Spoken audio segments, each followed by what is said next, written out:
Hola, ¿cómo están? Espero que estén muy bien. Este episodio me tiene muy ilusionada porque es un episodio diferente. Quiero compartirles que alguna vez mi papá me dijo que cuando él lee un libro que le gusta muchísimo, trata como de espaciar la lectura, ¿no? O sea, como que no le gusta terminarlo luego, o pues enseguida. Y yo alguna vez cuando me dijo eso dije, ay, qué raro. A mí cuando un libro me gusta mucho, lo que más quiero es como seguir leyéndolo y seguir leyéndolo y seguir leyéndolo. Pero ahora entendí el por qué. Por fin terminé, y digo por fin porque aparte fue con esa intención, La Casa de los Espíritus. Estuve mucho tiempo dándole vueltas, decía yo, no lo quiero terminar, era como que me aferré un poco el libro. Era como, me ha acompañado en estos meses, porque sí me tardé en leerlo, pero no lo quiero terminar. Y entonces empecé a leer otro libro, de hecho, ya. Y decía yo, no, todavía no lo voy a terminar, hasta que ya, no sé si fue creo que fue el jueves o el miércoles, dije, ya lo tengo que terminar, pero ya, ahora sí, ya con la convicción de decir, me faltan 10 páginas, quiero terminarlo de una vez. Tengo muy claro cuáles son los libros que a mí me han encantado en la vida y los tengo como en una mini lista en mi mente. Y creo que La Casa de los Espíritus también entra ya en la lista de esos libros que me han marcado. ¿Y por qué?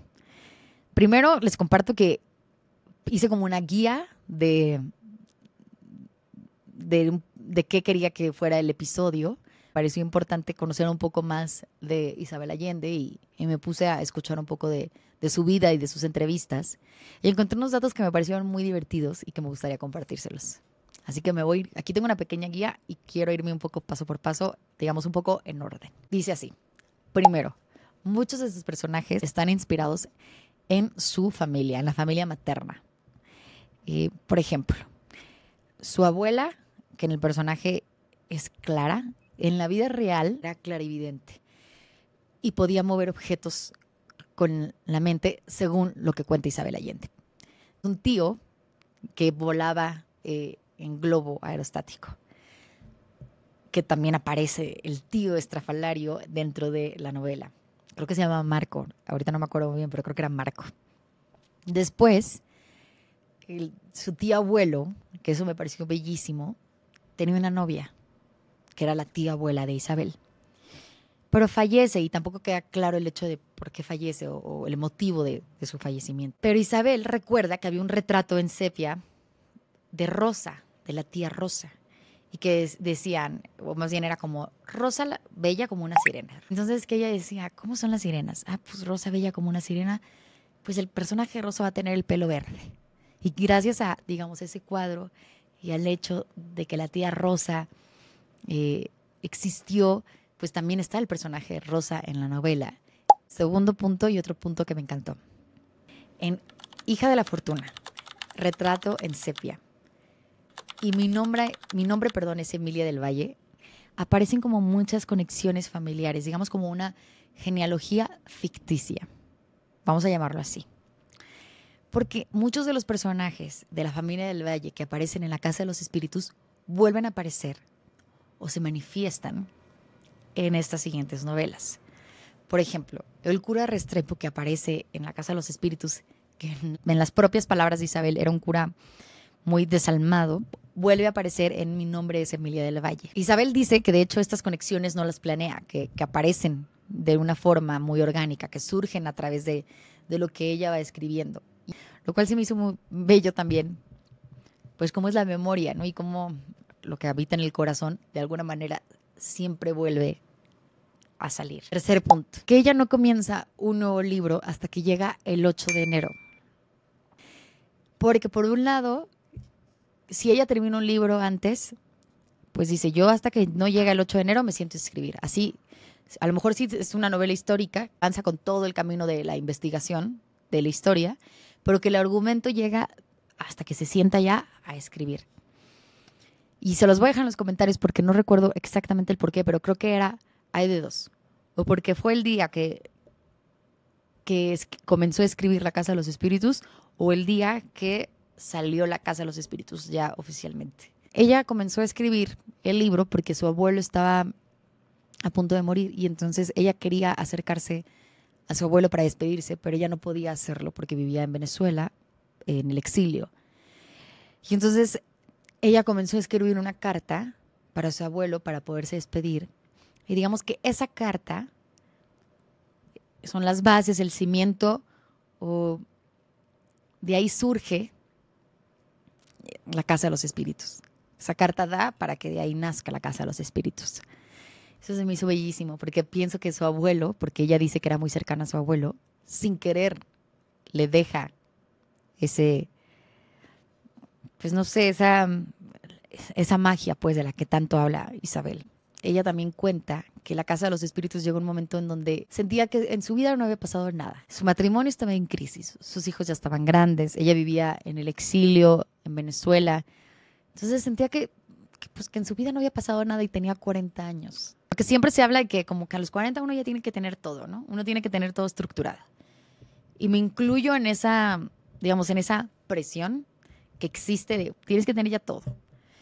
Es un gran ejemplo.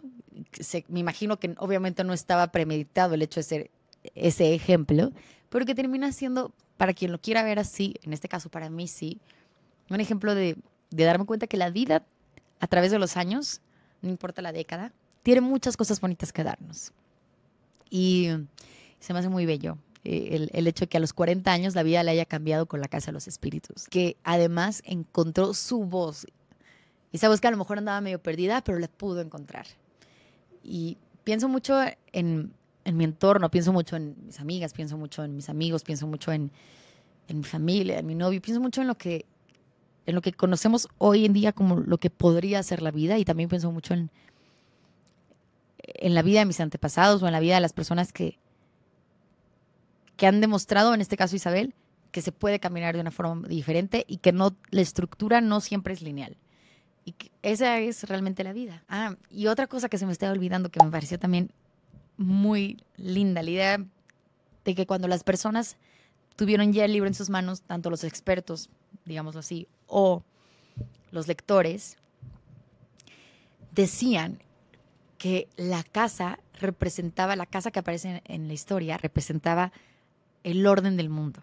Por un lado, en la parte frontal de la casa, en la parte de enfrente, pues el orden, la estructura, el patriarcado, el machismo. Y por otro lado, en la parte de atrás, representa la parte más mística, la magia, la bohemia, la creatividad. Clara, que tiene constantemente invitados, los niños, la diversión, que siempre están los contrastes.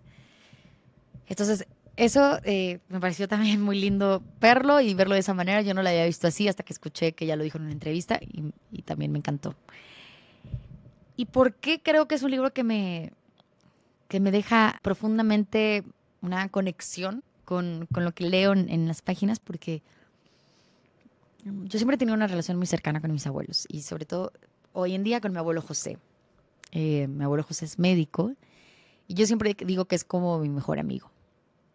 Y es un hombre que muy respetuoso y yo interpreto el respeto como y muy educado. Y creo que la educación es eso, el hecho de ser respetuoso y el hecho de tratar de siempre tener claro pues lo verdaderamente importante de la vida. Y mi abuelo es un hombre que siempre nos ha compartido el hecho de ser respetuosos, de sorprendernos de lo bonito de la vida, de seguir adelante, de ser alegres. Disfruta mucho, mucho leer. También me encanta porque su letra como buen médico es muy particular, pero es hermosa porque aparte sí se le entiende.